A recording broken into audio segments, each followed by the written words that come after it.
Ladies and gentlemen, excellencies, distinguished guests, good morning and welcome to day 2 of the 3rd edition of the Budapest Global Dialogue. It's great to see you all back here for a packed day with a very exciting lineup of speakers. The Budapest Global Dialogue, co-organized by the Hungarian Institute of International Affairs and the Observer Research Foundation, brings policymakers, academics, and other experts from around the world to the heart of Europe to think collectively about how we respond to the changing world and build a more resilient future.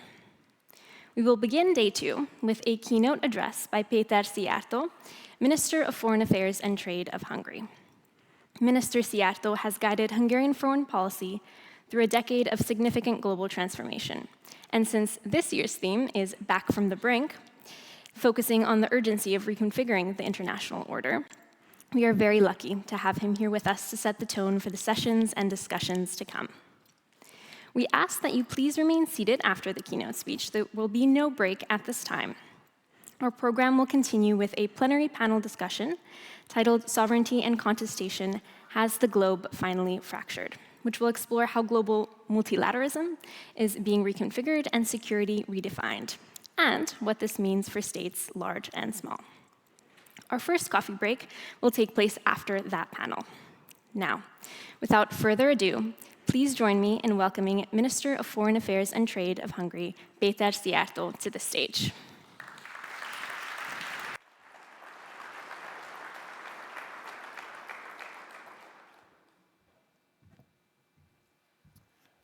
Good morning to you all.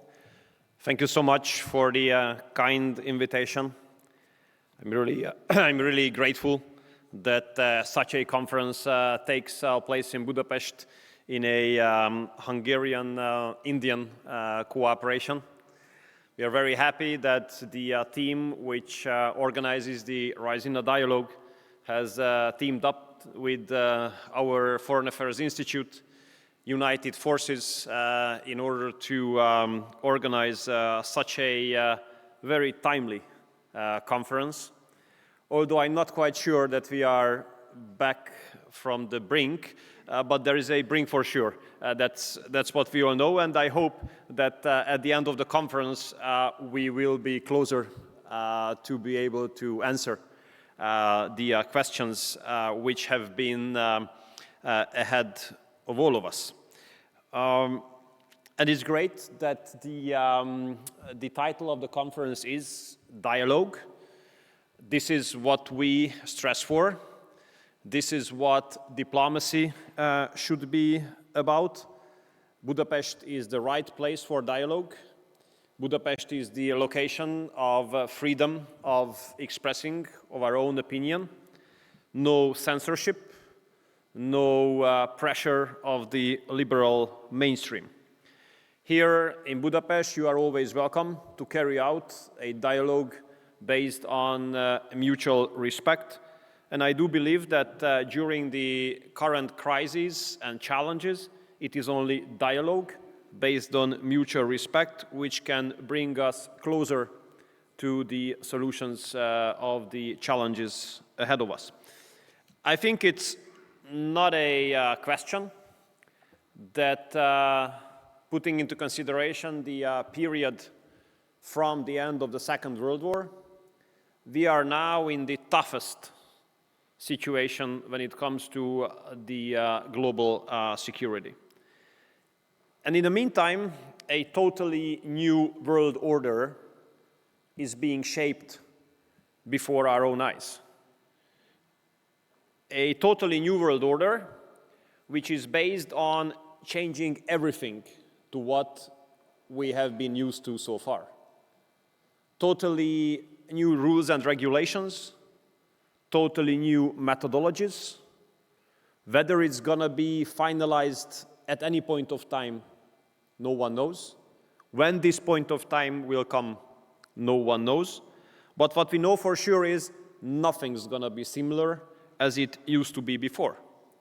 And I think there is a good reason why a totally new world order is being under establishment. If you look back to the last 20 years, the world had to face four major crises. Four major crises, out of which one would be enough for an entire century.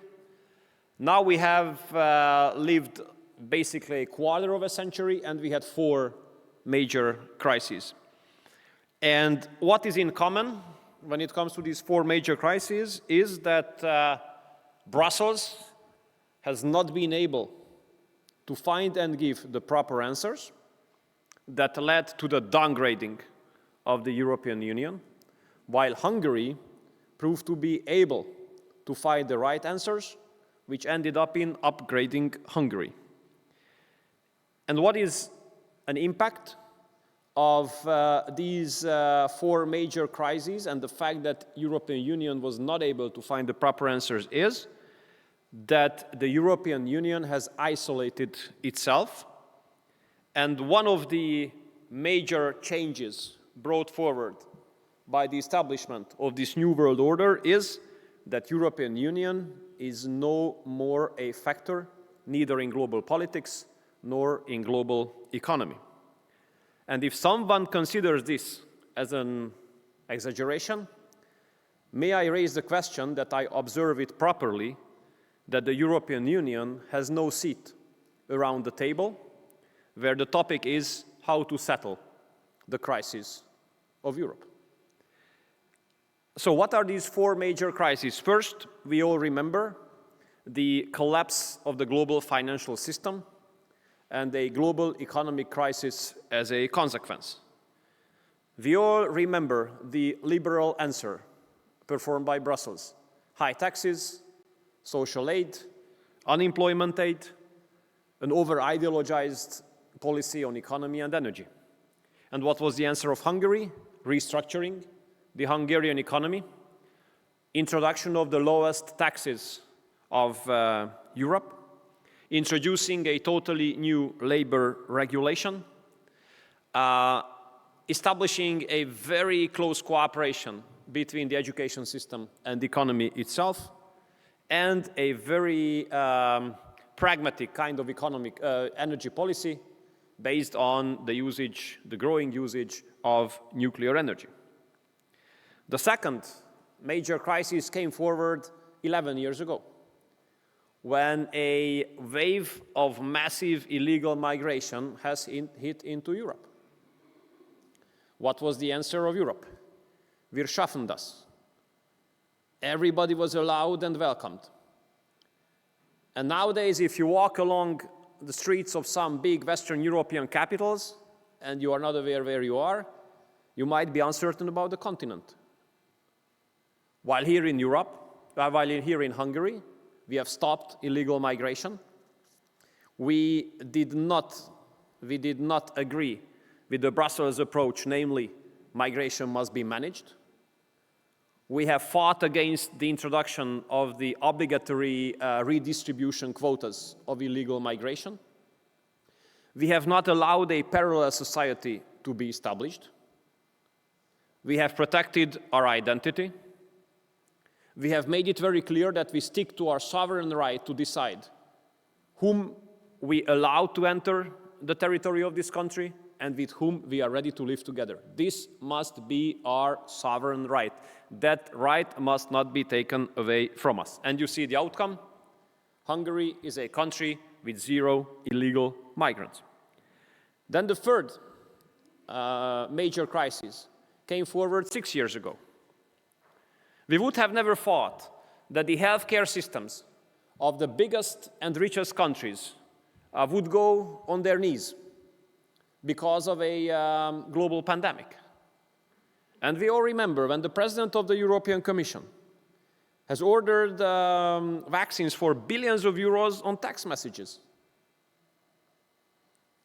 And no one in the European Commission or in Brussels thinks that, well, this is not the right way. But those vaccines didn't arrive. The vaccination campaigns all around the world have already started, but not in Europe.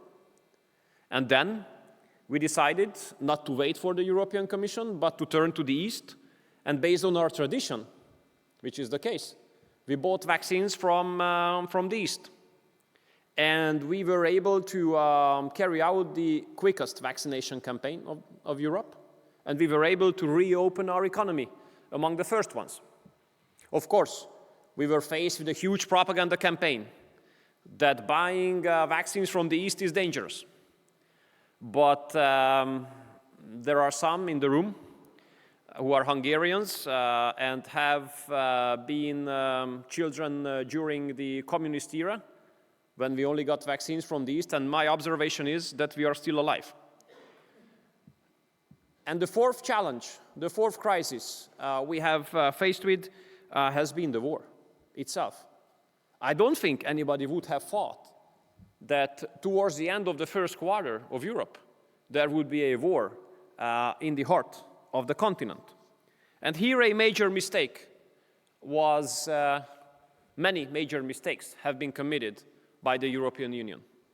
Basically, all the decisions of the European Union regarding the war contributed to the increasing risk of the escalation of this war. And here in the neighborhood, we found this very, very dangerous. We are the only country in NATO and the European Union which has never delivered any weapons to Ukraine. We are the only ones who were brave enough to speak in favor of peace from the very beginning. And I do remember that those European leaders who are now speaking in favor of ceasefire have attacked us like hell after the peace mission of the Prime Minister to Kiev and Moscow when he argued in favor of ceasefire. At that time, they considered ceasefire as a cuss word. And now they argue for it. 2 weeks ago in Brussels, on the last meeting of the foreign ministers, it was a consensus among the foreign ministers after a statement of one of our colleagues that the European Union is not prepared for peace. That was said. Literally, that was said. And that was agreed by the others.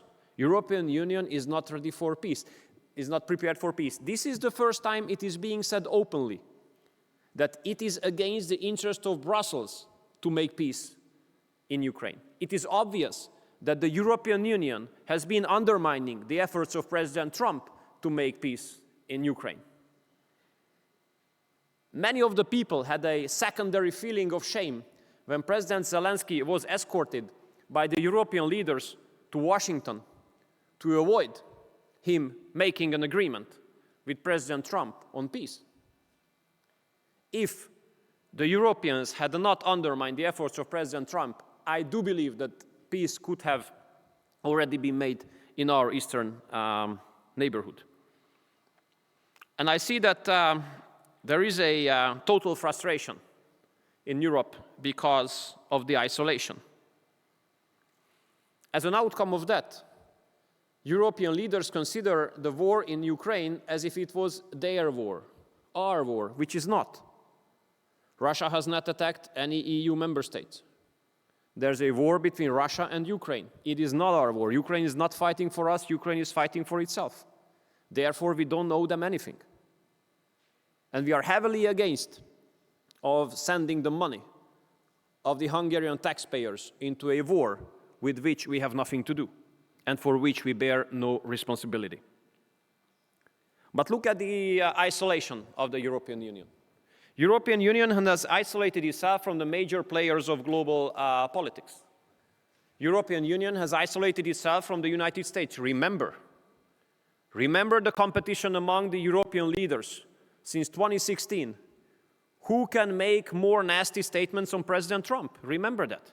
Just to please liberal media. Just to be on the headlines for a day. Bad news to the Europeans. It is not only us who remember those statements, but President Trump does as well. The European Union has isolated itself from China by an awkward position, suggesting as if we were systematic rivals with China. I mean, who wants to go in a rivalry with the Chinese system? It's their system. We are our own one. Why should we be in rivalry when it comes to systems? Let's look at where we can work together, where we can cooperate. The European Union has isolated itself from Russia by Of course, by the sanction regime, which has caused more harm to the European economy than to the Russian, honestly. And by basically throwing the model of European economic growth into the wastebasket. The European model of economic growth was very simple. A clear combination of the developed Western technologies and the cheap Russian energy. Okay, it has been broken, but what's next? No alternative strategy. I don't call it as a strategy to buy energy more expensive and less reliable. This is everything but a strategy. And when it comes to the continents of the future, the European Union has isolated itself by putting these LGBT issues as preconditions ahead of any kind of rational cooperation in the field of trade or economy. And to the contrary, I have to tell you that Hungary has been upgraded based on the 16-year-long successful strategy of foreign policy. Our strategic goal was to make the 4 centers of global power be simultaneously interested in the success of Hungary, where we succeeded. The Hungarian Prime Minister is the only leader in Europe who can talk to the American, to the Russian, to the Chinese, and to the Turkish president in the meantime. No other European politician is able to do that. The Prime Minister is in a personal friendship with the American president, while he's able to negotiate successfully on the basis of mutual respect with the Russian, with the Chinese, and the Turkish presidents. So Hungary's strategy was successful, has been successful, while the strategy of Brussels has failed. The European Union is basically the major loser of the new world order. The strategy to divide the world into blocks has failed. And this new world order is a patriotic-based world order. The new world order is basically a product of the global patriotic revolution. And we are proud that Budapest was the destination, was the location from where this global patriotic revolution has been started. And of course, with the fact that the leader of the #1 superpower of the world is a patriotic leader, this revolution got a new boost.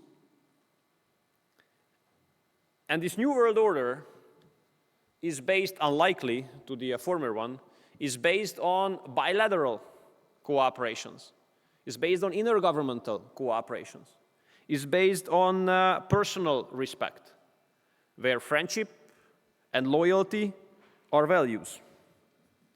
And Hungary, unlike the European Union, is among the winners of this new world order. While the world was moving from a crisis to crisis, we have reached huge achievements here when it comes to economy. We are a country of less than 10 million people, but there are 1 million people more having jobs compared to 10 years ago. Hungarian people have to pay the lowest tax rates of Europe. Hungarian people are paying the lowest energy prices of Europe. And our family subsidizing system is a world champion. I don't know about any example in the world where mothers would be exempt from paying personal income tax lifelong. And you know, while we were suffering from the impacts of the war during the last 4 years, these 4 years have proved to be the most successful years of Hungarian economic history when it comes to investments. The most investments have been arriving to Hungary during the last 4 years. The most factories have been built. The most jobs have been created. And Hungary became one of the league leaders of the global technological revolution. And what is behind these successes? Well, I do believe that partly the fact that we look at dialogue as the essence of diplomacy. Being introverted, Arguing for the world to be divided into blocks is easy. You don't need a very high level of intellectual standards. You can enjoy the appraisal of the liberal mainstream for a couple of days. But being open to all directions, being able to build good relationships to all geographic dimensions, now that's more complicated. And there you have to be faced with tremendous attacks, not week by week, but day by day. Dirty, bloody attacks. But if you have a stable background back at home, you can resist. And the secret of the success of Hungary in the last 16 years has been a very clear public support behind the Hungarian government. And this is at stake for our elections within 2 months. Whether Hungary will continue its sovereign, national, political strategy, aiming at achieving national interests, or those who are being delegated from Brussels would take over to fulfill the wishes of Brussels. That's what's at stake. That's what the Hungarian people will decide upon. We hope that they will make the right choice, and Hungary will continue its sovereign Hungarian path, which proved to be successful so far. So I wish good luck to all of you to find the answers to the major question which has been put here, whether we are back from the brink. I'm very happy that you all came to Budapest. I hope you will enjoy. I wish you all the best. Thank you for the invitation, and thank you for your kind attention.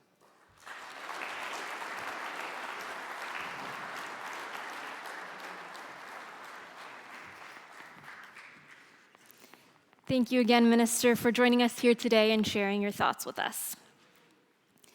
Dear guests, please remain seated while the Minister exits the room. Our program will continue in just a moment with a panel discussion titled Sovereignty and Contestation: Has the Globe Finally Fractured? The discussion will explore how the old order and multilateralism have been reconfigured and what this means for nations large and small.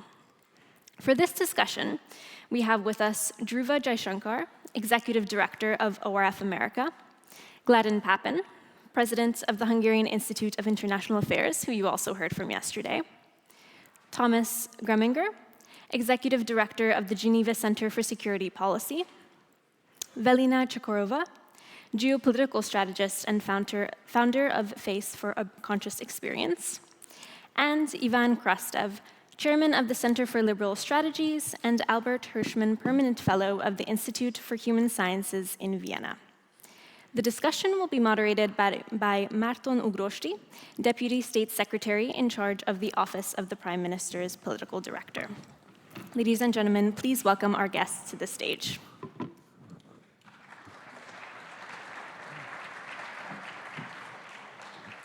Ladies and gentlemen, Your Excellencies, good morning. Welcome to the third edition of the Budapest Global Dialogue.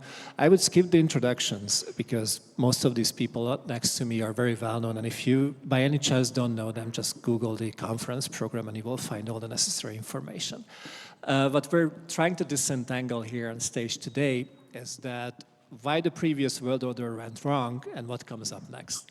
And this is obviously one of the most complicated questions of our time. So just to make the most out of this 1 hour that we have today, let me start with Gladden, who's also filling in as a Hungarian today, because some of the major issues we're facing is that what happened to the rules-based international order, whether something like the rules-based international order ever existed, and whether that rules-based international order was based on any kind of liberal principles that it claimed to have for about 35 years since the end of the Cold War.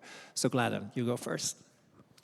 You've started off with a very dangerous question, because whenever you ask a former professor a question about the rules-based international order, you're inviting a 45-minute answer, but I'll try to be brief, just to put down a couple of flags or suggest a couple of points. Well, I think, as I mentioned yesterday, that right now we're in a kind of interregnum in the global political order, not only from a geopolitical standpoint. It's not clear to everyone what's happening to the world order. I mean, we can have strong views about it, but if it's not clear to everyone, then there's no answer. And also, it's a kind of intellectual interregnum. Basically, the concepts that were used to understand the world order were built up in a certain way. And I think that story goes back to the end of the Cold War, and particularly to the intellectual arguments that were built on both sides of the Cold War. And so in the West, the tendency right after the end of the Cold War was to say that our ideas were the reason that we won. And there's a certain truth to that, because the ideas of freedom are very important and played a role in the strength of the West. But somehow we let that view go to our heads, or we let ourselves kind of fall in love with the image that we were projecting. And eventually that caused or provided the environment in which some bad decisions were made. It changed our focus such that bad decisions or decisions which weren't made in a substantial national or real interest, those decisions were justified on the basis of their correspondence to this intellectual regime. And of course, having grown up in the United States, I see it from that perspective. And I know that the experience of this order was different in every country and different in Europe as well. In the United States, it went from being an industrial powerhouse to a country which in the last few years has discovered that it was dependent upon many of its rivals for critical components even in its defense manufacturing processes. So this was a kind of accident that came about. It's hard to blame anyone, to pin the blame on any one thing in particular, but that's one example of a problem which we're now trying to reckon with. At a certain point in the 1990s and early 2000s, people thought, well, it doesn't really matter where things are made. So if these little components are cheaper to get from somewhere else, then all the better. Global prosperity is net increasing. They had like global happiness studies. At one point at Harvard, the happiness course, like the psychology of happiness, was the biggest course with 1,000 people, and you had very sophisticated charts about how net global happiness is increasing, and all this kind of absurdity. And so now we're facing a reckoning with the consequences of that. And just to make one final comment, right now the discourse is dominated by this kind of bipolar intellectual structure. Either we have the rules-based international order. This is the argument that's still made by the existing liberal classes, or outside of that, there is weeping, gnashing of teeth, and a raw power struggle that's very similar to Hobbesian intergovernmental state of nature, something like that.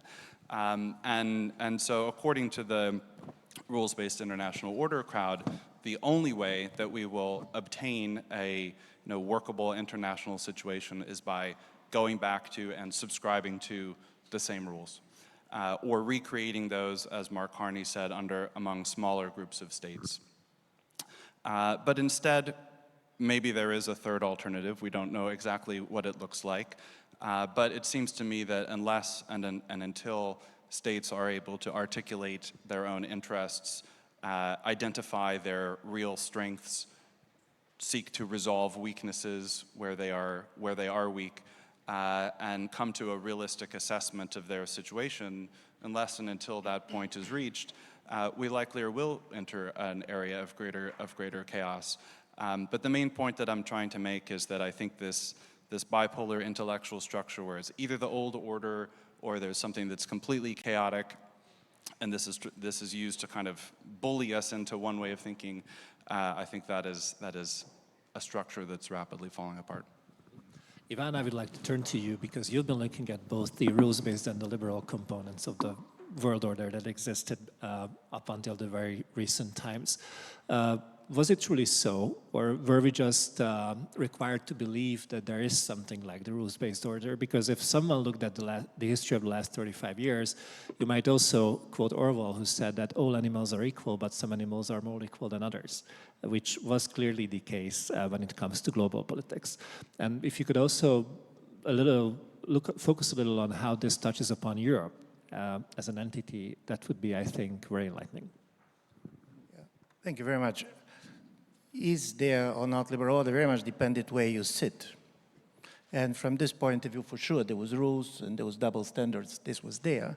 But on the other side, this was an opening. The economies, there was an opening of the world, and it was a reality. What happened in Davos, and for me this is particularly important, was that there was two consensuses, and in my view, two things that probably should make us also slightly more nervous than even we are. The first was, I do believe Carney made the most important statement was, this is a rupture. This is not a transition. So we see the crisis, but it does not mean that basically we have the vision of the next world order coming. And from this point of view, if you see both President Trump and Prime Minister Carney, they're going to work on, agreed on two things. Liberal order, even if it does not exist, it's not here anymore. So from this point of view on this, there was an agreement. Secondly, by the way, for both of them, the West is not an actor in any of the next orders. President Trump was speaking about the United States as the United States, and Mr. Carney very much adopted the perspective of a non-Western middle powers.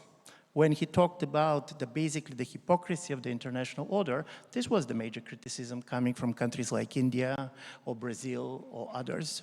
I'm saying this because both of them believe that part of the problem of the international liberal order was that it was hypocritical. But they were seeing two different ideas of why it was hypocritical. For Carney, it was hypocritical because we pretend that all countries were equal, but they were not. For President Trump, the major hypocrisy is to claim that states are equal. His major story was there are strong states and there are weak states, and they are not equal. So from this point of view, the very claim that they are equal is the biggest hypocrisy of it all. I'm saying this because as a result of it and listening to this debate, I don't believe that the vision of the President Trump is going to work, and unfortunately, I'm not very optimistic of what Mark Carney is suggesting. President Trump's doctrine, and I try to summarize, is very much the Agamemnon doctrines. It's not about sphere of influence. It's about that you have the major story of the United States is not that the United States is better than others, but the United States is stronger than others. So American exceptionalism is based on the exceptionalism of the American power. So as a result of it, in the spheres of influence, you basically believe that all great powers has a sphere of influence. From the President Trump's perspective, in the way Agamemnon can basically take Achilles' slave, the United States basically have more powers than other great powers. And the biggest story from this point of view is to what extent it's true. To what extent countries like India, countries like China and others are going to allow this to happen. And to be honest, this is not sure. Because if you're listening to the President Trump when it comes domestically, part of his kind of anger with the liberal order was that the America is much weaker than it pretended to be. So paradoxically, on one level, President Trump's position is based on the exceptional power of the United States. On the other side, Trumpian revolution very much is rooted in the fear that America basically is declining power. And I'm saying this because this is a real story, and we're going to face it. The minister said that it is a nationalistic revolution in the world. It's true, but be sure that in the nationalistic revolutions, there's going to be a clash of nationalisms. And it was very clear during the Greenland story. In a certain way, the problem of sovereignty is that different nationalisms are going to affirm themselves, particularly in a much more democratic age in which people are running. And Prime Minister Carney also, when he talks about the middle powers sustaining a much more integrated world, it's also not going to be easy to happen. Because the middle powers have different interests, they're very competitive, they go in a different way, and also negotiating this common interest takes a long time. And one of the things that in my view has changed dramatically in the world is the speed. Listen, we like people who have been taken from a slower train to a fast train. And in 1990s, we have the illusion that we know the direction. Now the direction doesn't matter. What matters is the speed. And I'm saying this because as a result of it, we are going to be prepared for, in my view, at least a decade of disorder. And the real story is how small countries and mid-sized countries are going to deal with this. And for Europe, this is a major question. I'm listening to foreign ministers saying how well Hungary did and how badly the European Union is doing. Some of his criticism is legitimate, but to be absolutely honest, part of the strengths of Hungary was that it was part of the European Union. It was the veto of the European Union that allowed Hungary basically to part some of the role that it was playing. I don't want to be small Hungary in a world in which basically middle powers compete. And from this point of view, the real story is about what is it going to be possible for the European Union to be reconsolidated as an autonomous sovereign power in a world which is very different. I very much agree with the world that we have been talking about, and we are not going to be back to this world. From this point of view, we don't know what's going to happen. We know what will not happen. And this is going to be an interesting question. And by the way, it's very much an open question. But European Union, in order to be a player, means that there's going to be a much more integration on the level of particularly economies. There's going to be a much more need for a certain type of defense capabilities, which Europe didn't have before. And also it means a totally different relations with everybody, with the United States, with Russia, others. And listening to the panel yesterday, listen, sovereignty means also that even the nationalistic governments in Europe are going to ask the questions, how much power you're going to allow to the American technology companies to interfere in your domestic politics. So I do believe we're going to go for a ride, and I really believe that Carney is right. It's a rupture, it's not a transition. And in that, speed is certainly an issue because we're not really used to making quick decisions in any of these countries. Valina, one of your main focus of your research has been whether the world's going to become more bipolar with Russia and China on one corner and maybe everybody else on the other, or whether it's going to be something different. And if I come back to what Ivan just said about the role of the European Union, whether it will have any role at all, whether it should have any role at all, I think obviously how this new global setup takes shape is crucially important. Thank you for having me at this highly interesting panel discussion. Now I will start from where my colleagues stopped because they have already provided a lot of talking points.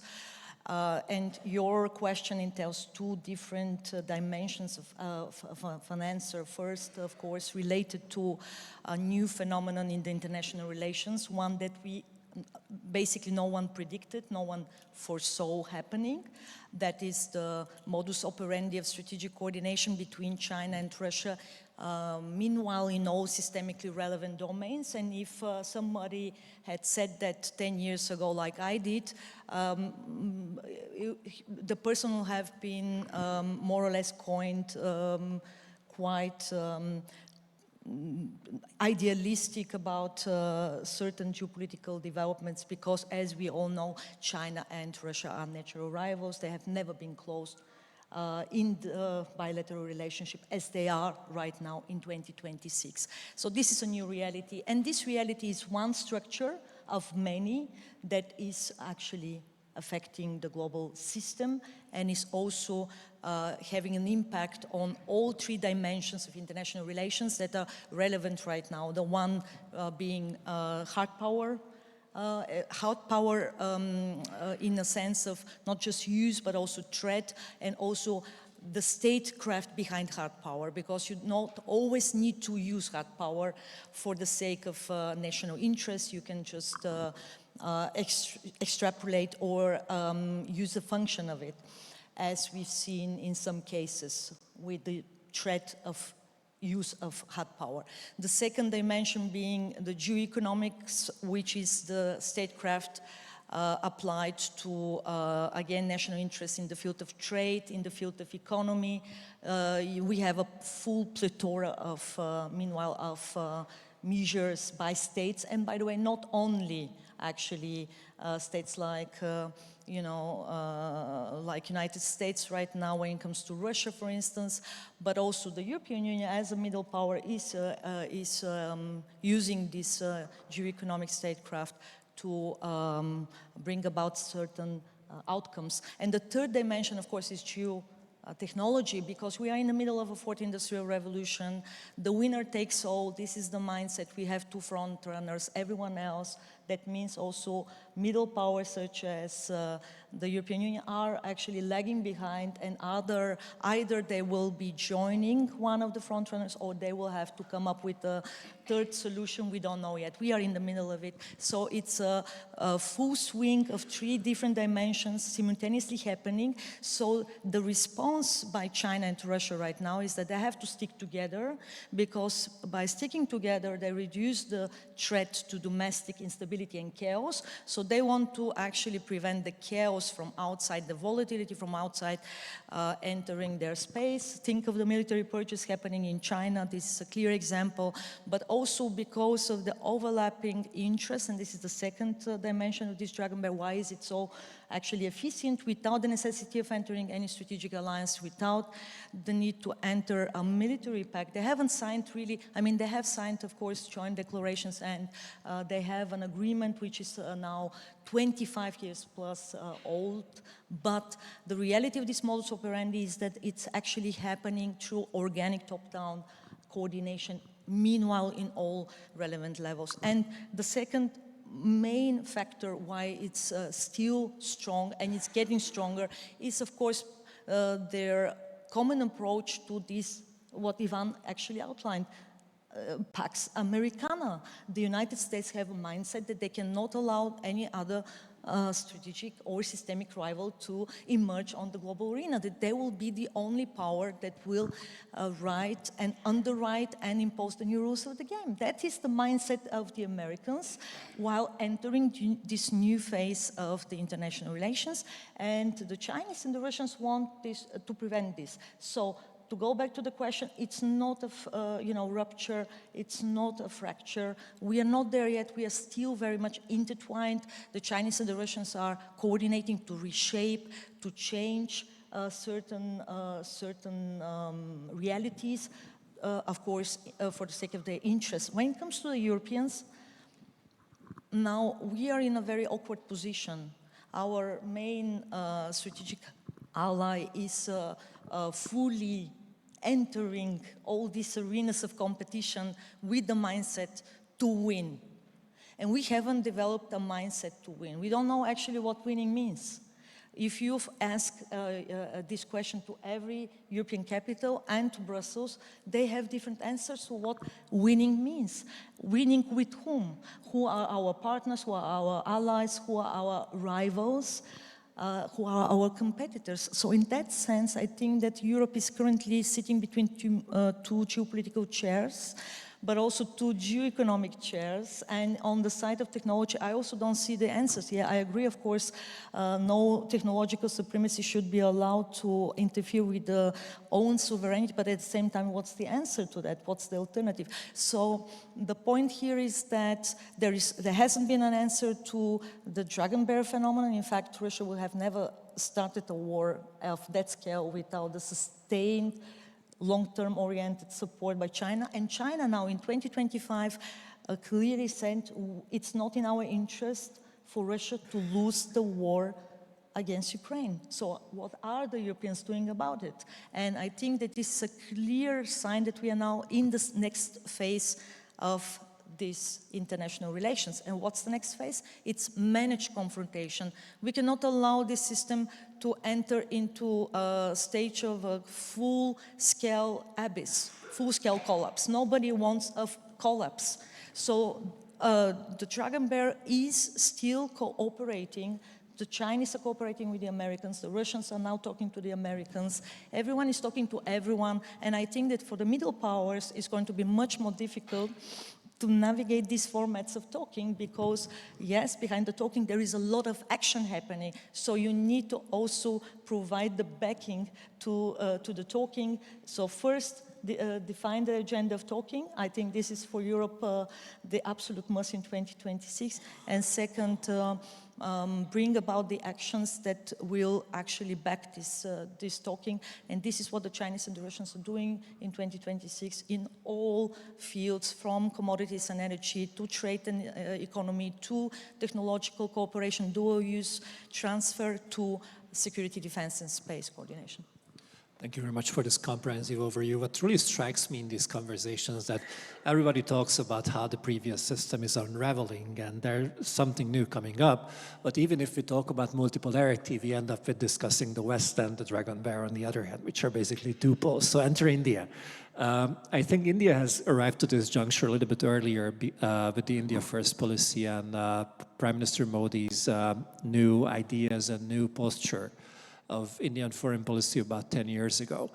But still what we see is that most of the discussion is centered on these two major poles. I also think because of laziness, if I can put it that way, because we got used to the bipolar setting for more than 40 years, even 80. So it's very convenient to go back to these schemes.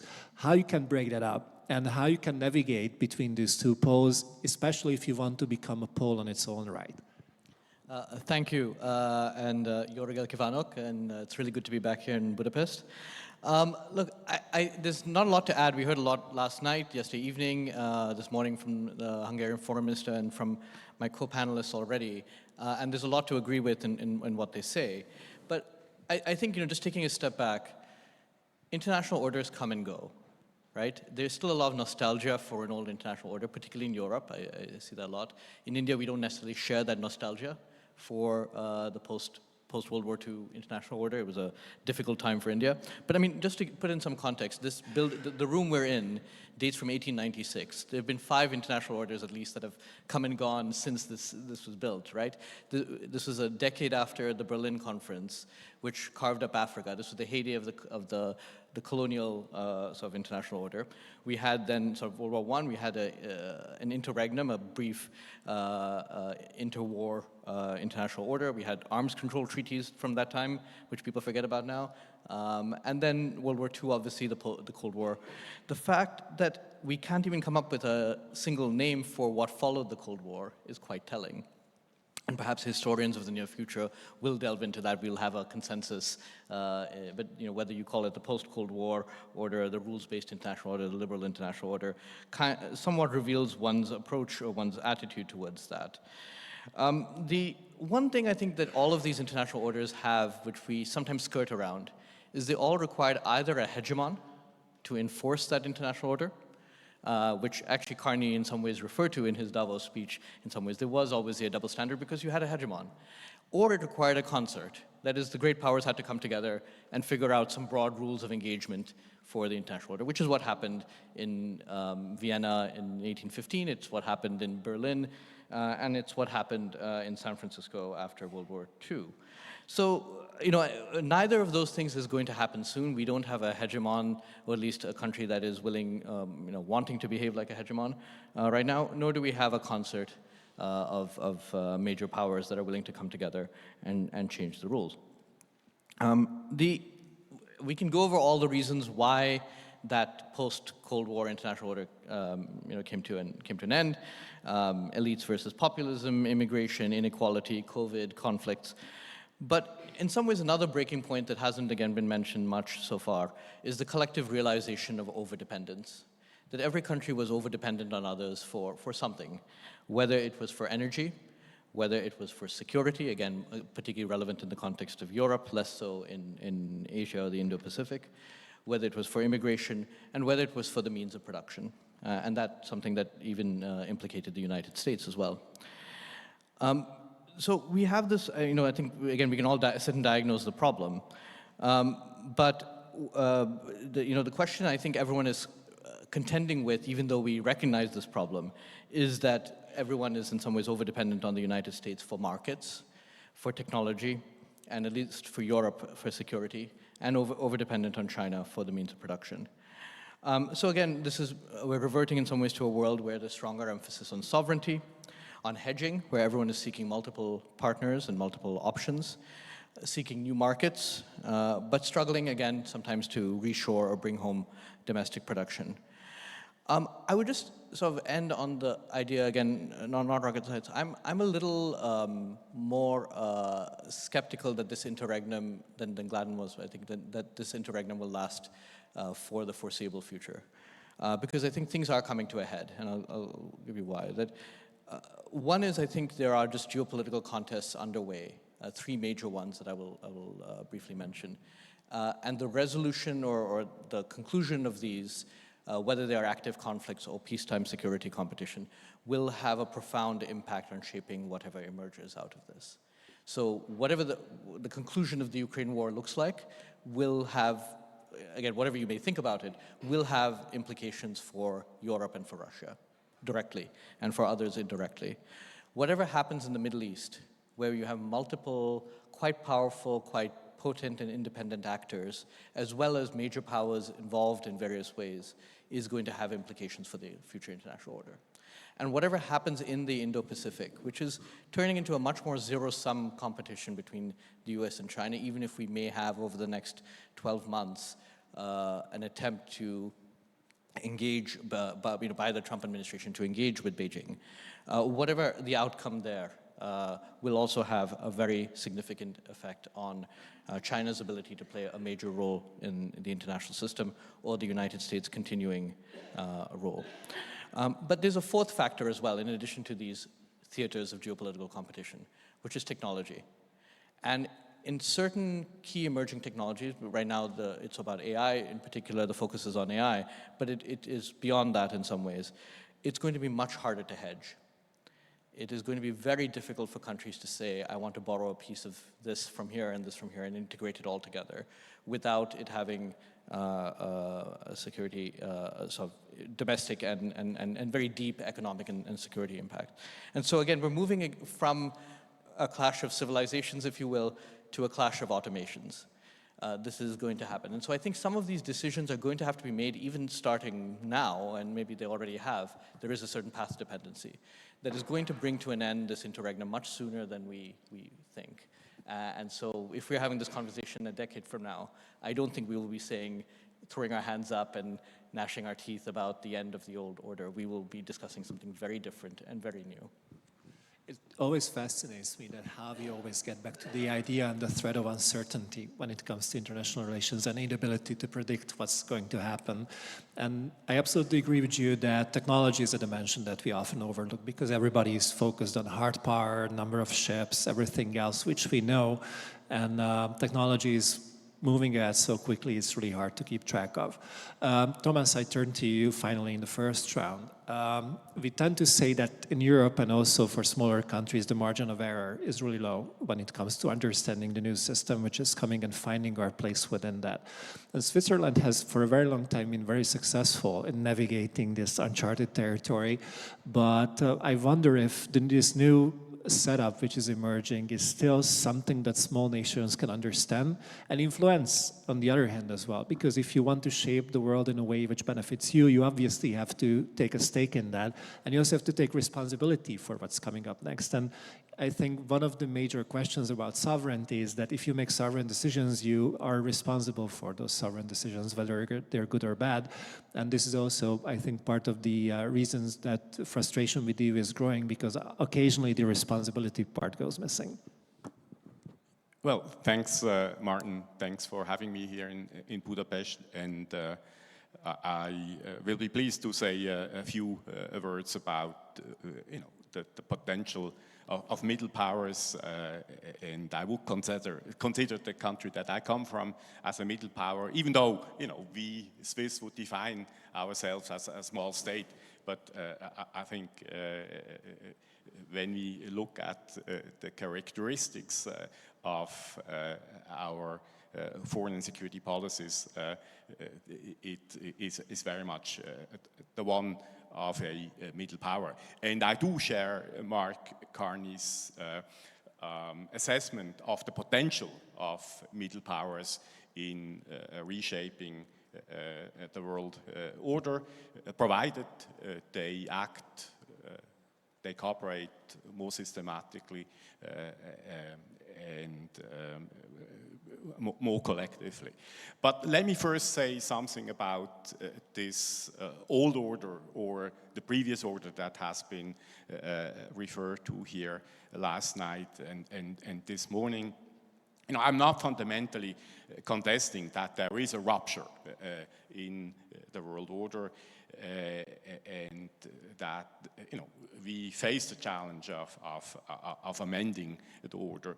But I would also, at the same time, remind ourselves that the world order we knew has left us with gains that will not be lost. There is still a vast majority of states that believe in the international rule of law. Despite of great powers changing borders by military means, by threatening military force on an ally, by conducting very assertive foreign policies, the vast majority still believes in international law. Second, the vast majority of states still believe that collective problems need collective solutions. So, and everybody needs to pitch in. So I think there is still a strong sense that there is a need for global cooperation. And I think, thirdly, a vast majority believes that, you know, the planet is closing in on us. We need to address climate change. We need, you know, to get our act together in producing global commons. And I think for this, we need to build these plurilateral alliances around the challenges that we face. And in that sense, I think we have to reform and strengthen the multilateral institutions, mechanisms, and I think simply relying on nationalism and national sovereignty will not do the job. Now, in all of this, I think middle powers have an important role to play.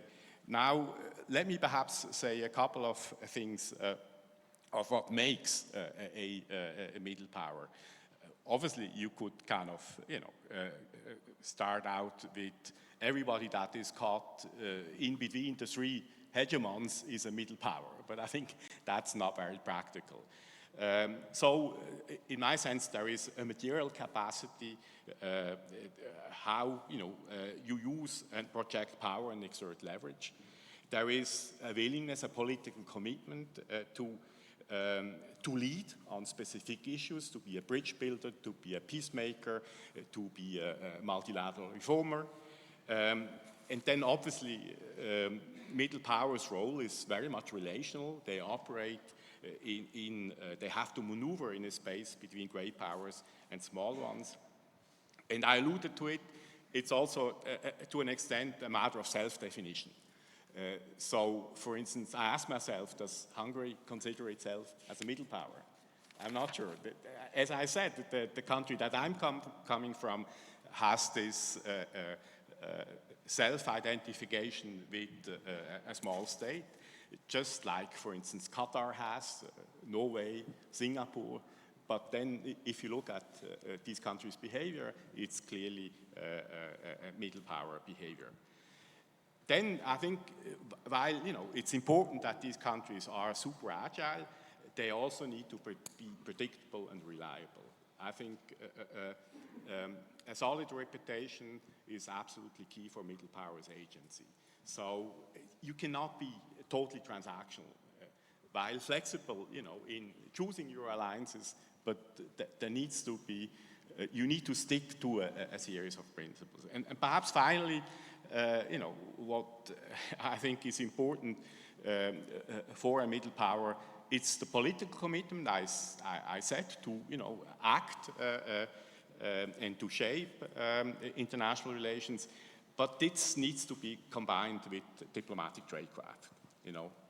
I mean, you need politicians that are ready to invest political capital, but if this is not followed up by diplomatic expertise, I think the result won't be very compelling. So now what can these middle powers do? Well, obviously they have a vested interest in a predictable system that is defined by rule of law. middle powers, they are very vulnerable in an anarchic, chaotic system, and I think they can, as I said, that they need to act collectively and cooperatively, and I think they can, be engines of reform when it comes to European security, when it comes to reforming the UN, when it comes to producing global commons. And, when I listened to Mark Carney in Davos, I felt, well, it's great, that we are now rediscovering this notion of middle powers. It's not that they haven't played an important role. 50 years ago, the Helsinki process was very much driven by what we then called the N+N, the neutral non-aligned. Well, today we would probably call them a club of middle powers that, have allied themselves. Canada, Human Security Network, 25 years ago, they launched this network that was for like 5 to 8 years an extremely powerful driver of things, like the Ottawa Anti-Personal Mine Convention, dealing with child soldiers, creating the UN Human Rights Council. This was driven by 15, what we today would call middle powers. So, to conclude, I think there is a potential by these countries to stabilize, to shape, and to reform the international order by, using flexible, adaptive coalitions. And I think in order to be effective, they need a combination of political commitment, diplomatic skills, and a reputational capital. Thank you. Vlad and I saw you wanted to jump in, but before we go there, what keeps bothering me throughout this conversation is that everybody talks about the need of a new order, new cooperation, no zero-sum games, and so on and so forth. But in order to have that, you need to have a minimum set of principles on which everybody agrees on.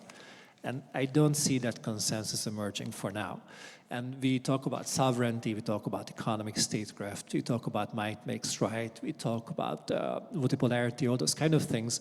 But we do seem to miss a final, not a final, but a common understanding of where we stand and what we are trying to achieve. And Thomas, you talked about global commons, global warming and these issues, which are obviously unresolvable on a state level. But if you're not inclined to cooperate because you have a general mistrust against the other, you're obviously not going to solve these problems either. So Glenn and I will come to you next, but could you please also reflect on what these principles could be? Because it also came across to me throughout these interventions that we still value order above chaos. And we still want to have some predictability for the future just in order to minimize the risks which all of us have to face. I'm thinking in the same direction as you now, but instead of answering on the level of principles, I think I would answer by asking what are the current agents in what we're calling the international order. And I think maybe we're talking too much about global order, and it's a risk of conferences like this. Maybe we're talking too much about global order and not enough about defining who the political agents are. One thing that happened, I think, during the construction of the post-Cold War world order, and I think it's something which makes it distinct from most of the other recent international orders, is that it very quickly dispensed with the nation. And I know that this is a common trope at these conferences, and maybe this one in particular. But I remember when NAFTA and GATT were approved, I remember the major trade deals of the 1990s. And in the US, each and every one was sold to American voters as being in their national interest. Even though maybe the statisticians at Harvard or wherever were thinking about global happiness optimization. But that was not the case with the introduction of these things. And nevertheless, that was quickly left behind. So the dynamic was we're going to sell NAFTA and a free trade zone to the American voters, and we're going to build a bridge to the 21st century, as President Clinton said, through the tech bubble and switching to a services-based economy. That's the path to the future. No one made the argument that's the path to breaking middle America and ruining the Midwest and destroying industrial towns. No one said that because no one would have voted for it. They said, this is the path to a rational future, which will be better for you. It will be better for you if Walmart replaces all the mom and pop stores, because it's better. Why should we sit around making things when we can just buy them cheaply on credit from foreign sources? And then when it didn't work out that way, the very people who were sold on this stuff on the basis of their national interest were accused of being nationalists in a bad way. And so that perspective has been lost. Now, when we come to talking about the forthcoming or future international order, there's understandable apprehension. I think I've seen maybe 5 or 10 articles with some variation of, we shouldn't throw the baby out with the bathwater, we can't leave behind international law, we can't leave behind international norms. And there's an element of truth to that.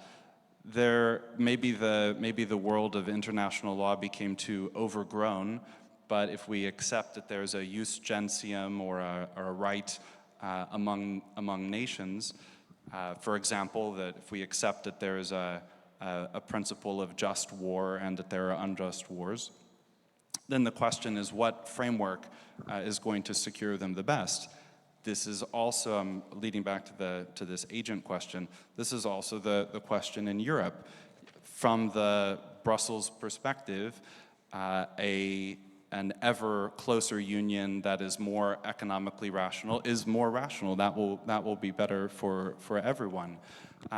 But when the what I would call the natural political agent is left behind, when the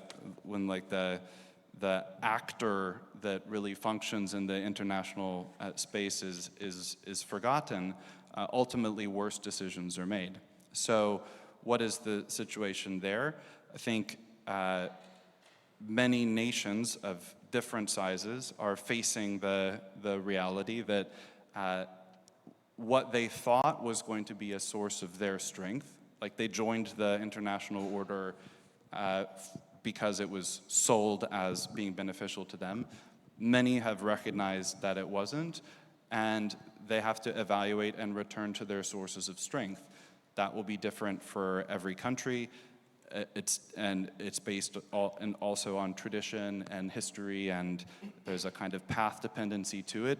Switzerland, for example, has a very unique role in the international stage, so we can't just, compare two countries of the same size and kind of similar location and conclude that they act in the same way. Hungary will have a different role. Same for the other countries in Europe. To make one provocation then, I think where we're headed is to basically a clash of the Board of Peace and BRICS. So right now the situation is that BRICS has begun to articulate itself in recent years as a flexible, multipolar, ad hoc multilateralism, something like that. You take all the words and kind of stir them up. But we've got the liberal international order and the remains of it on one side, and then this different set of ad hoc arrangements on the other. And I think what Trump is doing with the Board of Peace is proposing something kind of like that, but on the Western side. It involves many of the same countries that are involved in BRICS. It does not involve many European countries, with a couple of exceptions.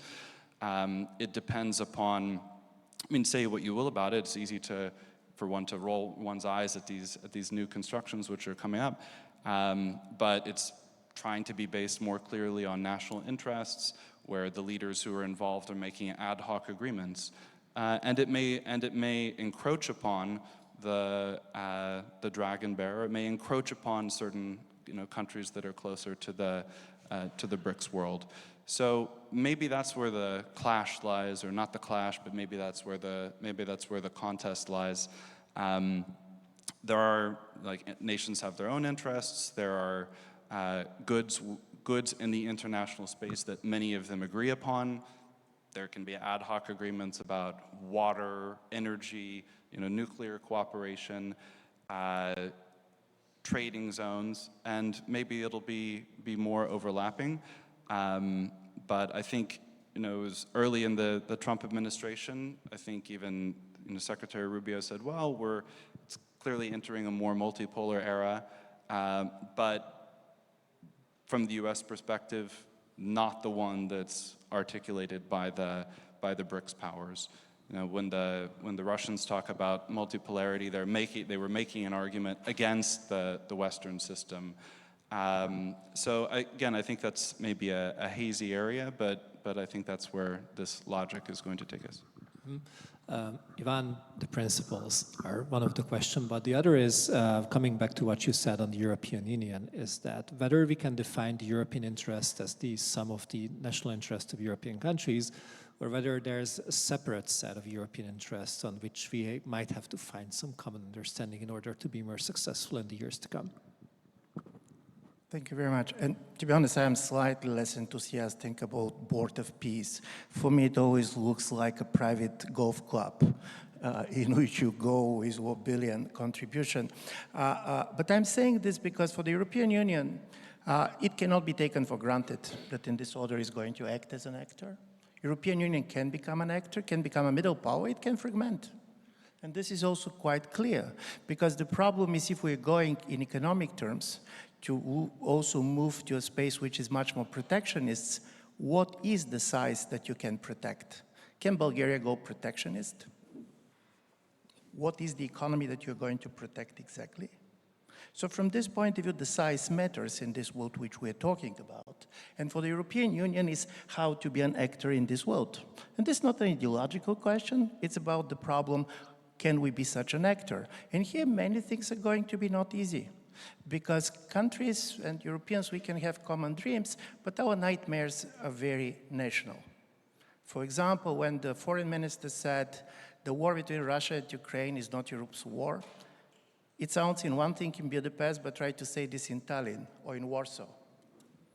And I want to hear how the Polish nationalists and how the Estonian nationalists are going to react to this. So from this point of view, Europeans who should decide. And because Europe is going to decide, in order to be an actor, Europe is going to reinvent itself. I do believe European Union in the way we know it is not going to be there. But there are going to be probably a much more closer cooperation between countries that believe that for them European Union matters. And they're going to go closer on the level of the capital market, on the level of defense. So it's going to be much more coalition of the willings. Secondly, in European Union, every small country has a veto. And by the way, countries like Bulgaria and Hungary very much benefited from this. In the Board of Peace, you don't have a veto, you have a chairman for life. And I'm saying this because we're not kind of in the first year of school. We know that states are not equal. We know that in the world politics, Bulgaria is neither United States nor China, but the fiction of equality of states was very important for any order. The moment you start to believe that sovereignty is not a right, but a privilege, then we're in a totally different world. And this is why for Europe, in my view, this is the real question. How it is going to be solved very much depends also on the talent and the capabilities of the political leaders. It's going to depend on the electoral cycles and on the politicians. And at the end of the day, it's going to depend on crisis. And Europe, by the way, is in a much more difficult position to anybody else. But we're in a period in which identities are going to change. All the major powers are changing their identities. It's true for the United States, it's true for Russia, to a certain extent for China, for sure it's going to be true for the European Union, but also it's true for major companies. Do you remember that 10 years ago we were saying the multinational companies do not have national passports? Do anybody believe it anymore? So I do believe we're in a period of a kind of a major change of identities, and we are going to end not simply, and we cannot explain what is happening simply as a shift of power. We are going to come with a new world order which is going to be based on a different agents. Velina, you mentioned the rule of law, which is obviously can interpret it as a certain set of behaviors which lower the cost of being mistaken and making mistakes and making the behavior of the other party more predictable, or whether this is something which is based on what has been called values for the last 35 years, which is a very specific set of ideas characteristic of a certain part of the world and not necessarily the rest. Which approach would serve the New World Order better? Yeah, as someone who is a practitioner in the field of geopolitics, the most hated question is actually the question about values, because I operate exactly in the field where I see state and non-state actors exercising the use of hard power whenever an interest is affected. So even if we take the values-based approach into consideration from, let's say, the last 30 years, let's just focus on the last 30 years shortly. Again, my claim is that the values-based approach coming from the so-called West was only and solely possible because of the hard power projection of one state actor who enabled this global power projection following the collapse of the Soviet Union and following actually the victory over the other superpower. So we have necessary condition, and then we have a sufficient condition. And of course, the values that followed were values derived from a Western coalition from the coalition of the free world. And I argue that, once again, values will be redefined, but they will be redefined in different levels. One level will be, of course, the level of the system level, the triumvirate of great powers. There, of course, they will be projecting values inwards and outwards. But clearly, if you take a look at the Dragon Bear, this is an anti-Western, it's not non-Western, it's anti-Western coalition. So they have values. And when they come together with other partners around the globe, for instance, in the Global South, in different mini-laterals, they project values that are non-Western, and it's their right to do so. So they package this, of course, not only with hard power and not only with military cooperation, but they package this also with diplomacy, with soft power-based cooperation, and so on and so forth. And that's their right. They have their own reading and understanding of the international order. And by the way, it's very important also to understand they do not want to destroy this international order. They actually want to underwrite it. They want to reshape it. They want to disrupt it and build it from within, which is a very important differentiation. Then, when we talk about the middle powers or the swing states or the king makers in various power equilibriums. Power is, meanwhile, as I said, not just about military strength and security related issues. Most of the issues that we will be dealing with in the next 10, 15 years will be non-security related issues. Now, these middle powers are not necessarily anti-Western. They are mostly non-Western. They have a mindset, actually, that's related to their own needs, to their own interests, and very often they are again, navigating between these two centers of powers, between these two different blocks radiating different values. Now, I argue that once again, if there would be a Pax Americana 2.0, because we don't know for a fact whether the United States will win this new competition, again, we are in a systemic competition. It's all-win competition in all terrains simultaneously, and the mindset coming from China and United States, and Russia by extension, because Russia took a side long before making the decision on Ukraine.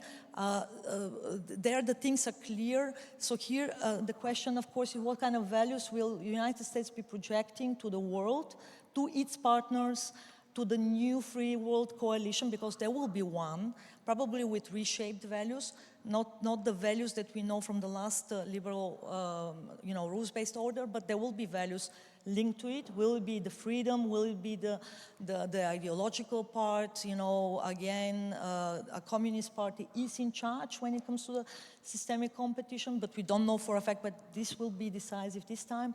And I argue that the part that we are now underestimating is actually the one related to the role of the non-Western bloc of countries, because this is not going to be a non-aligned bloc this time. These are countries with ambitions, these are countries with significant geoeconomic and geopolitical leverage. These are countries that can combine the strengths and their interests in different formats. We are seeing this clearly. I think this is what Carney was alluding to, basically realizing that Canada is now on this meta level of interactions, and they will be defining their own values through their engagement. They will be finding common denominators. But maybe a last point, I think there is one common value that I extract from this dire stage of the international relations, and that is that there is zero interest on behalf of all these competitors to engage in a direct hot confrontation, in a direct hot war. The rationale to prevent conventional and nuclear confrontation against each other, I think this in itself is the value that we need to cherish and we need to build on, and we need to, use as a stabilizer for the next phase of the international relations. Well, let's hope that this part will become true at the end, that we're not going to enter a hot war with any of the major powers. Dhruva, conscious of time, just a very quick question. Obviously, if you want to become a major power in this new setup, that comes with a cost. Part of that is soft power, part of that are the values that you stand for, part of that is the image that you radiate, part of that is how you're trying to attract these countries that Velina was alluding to. How you can make this happen with a country which has a democratic background, so you have the disadvantage of having to have elections from time to time, which brings certain uncertainty into the mix. No, of course. I mean, look, there are lots of challenges. I would defer, I think, with this idea that the choices between the Board of Peace and BRICS, because one is I don't think BRICS has a common agenda on a lot of things. The one commonality that the BRICS countries have is that emphasis on sovereignty. So in some ways it's almost and again, the areas that each country in BRICS emphasizes is different. We actually have some BRICS members who have joined the Board of Peace as well. So I'm not sure that that's look, any international order I think there are three ways of looking at it. There's the governance of the global commons, and that is something we're already seeing breaking. I mean, arguably space and cyberspace are no longer global commons. They're becoming sovereign, they're becoming territorialized. The Arctic is, it's only a matter of time before other aspects of the global commons break in that way. Second is the rules of engagement for economic commerce, economic transactions across borders. And this is something I think we started taking for granted. We thought this was going to be something that would override. I remember all those books and articles about, this is going to be the future, the sovereign state's no longer going to matter. But the fact is, I think that is now being dialed back. And so I think all of that we're realizing rests on the security order.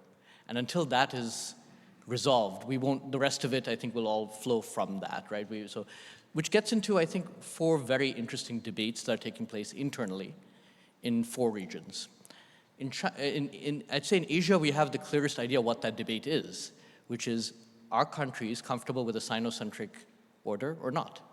And that Sinocentric order is a manifestation of the Chinese Communist Party, right?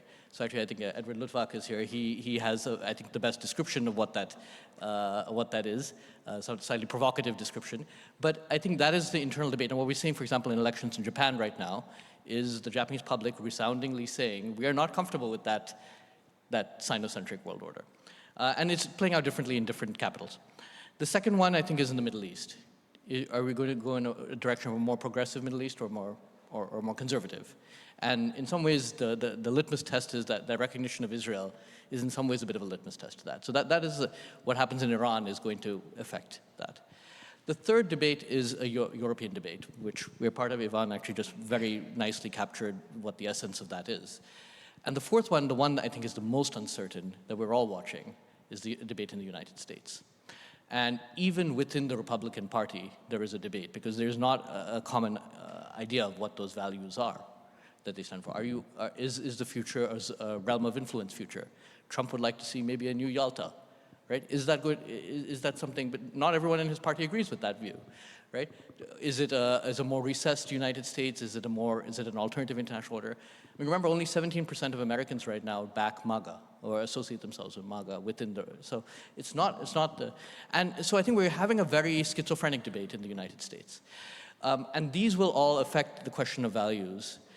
India is playing, it has its own internal debate, is playing its own, has its own role. I would just say the one thing, when coming back to what I said in my opening remarks on technology, what India is trying to advance on the technological front, we're going to see this in the next few weeks in the AI summit that India hosts, is something very different from what the US or China or even Europe is advancing, which is an open system, what we call digital public infrastructure. And that, I think, is what we're going to see in the technological realm. We're going to see aspects of that in other areas as well. So if you want to know, like, what is India's values in an international order, I would point you to that. Last word goes to Thomas. Most of the countries of the world are not great powers and not even middle powers. So in this new setup, do the weak have to suffer what they must, or is there another way out? Pardon? I didn't get your question. Yeah, most of the countries of the world are not great powers and not even middle powers. So do the weak have to suffer what they must, or is there another way for them to survive? Well, that's why they have to team up, and that's why they have to act much more systematically in a collective way in order not to basically be trampled upon by the three hegemons. And I think this is not going to happen automatically. I think you need, again, you need political leadership to create these different alliances and to make them effective. But I think the potential is there, and as Mark Carney said, I mean, you sit at the table or you're on the menu, and I think I agree with that. But just on the value thing, I think this is a very important point. I would also clearly subscribe to this idea that if you want to build trust and confidence among states, I think this basically starts at home. And I think it starts with strengthening trust and the interest that people take in each other, people across different socioeconomic circumstances, and it starts with hopes and fears of people. And I think social cohesion is going to be a very important value or principle when we kind of re-amend or reshape a new world order. And finally, I also, wouldn't totally agree with this binary choice, Board of Peace versus BRICS. My reading of BRICS is very much a gathering of states that would not want to replace the international system, but would want to reform it to make it more supportive of their interests. And that is obviously valid for the Bretton Woods institutions, it's valid for the UN, it's valid for the UN Security Council. The Board of Peace, again, I think more than half of those that have joined it still see it as a body to see through the Gaza peace plan. And I think they're right in joining this body, because in any peace process, you always need a group of political stakeholders that drive the process. Then underneath, you need, the technical expertise, you need the diplomats, the experts, that, make things happen on the ground. But above, you need a body that sees it through. And I think in that sense, the Board of Peace for Gaza, I think I'm fine with. The Board of Peace for other conflicts around the globe, for Ukraine, etc., I think it's a very bad idea. Thank you very much. This brings us to the end of this conversation this morning. I think we came back to the idea of sovereignty once again, that nations are responsible for themselves. And if there's one lesson that we can take home today, is that we have to think harder, which is great news, because that means that we're going to have our jobs for the foreseeable future as well. Please join me in thanking the panel for this great conversation, and hope to continue that over the coffee break.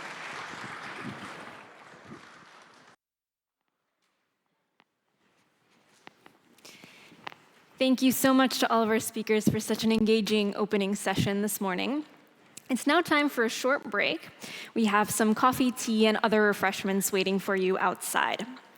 Our program will continue after the break with a keynote address by North Macedonia's Minister of Digital Transformation at 11:10. You won't want to miss it. Enjoy the break.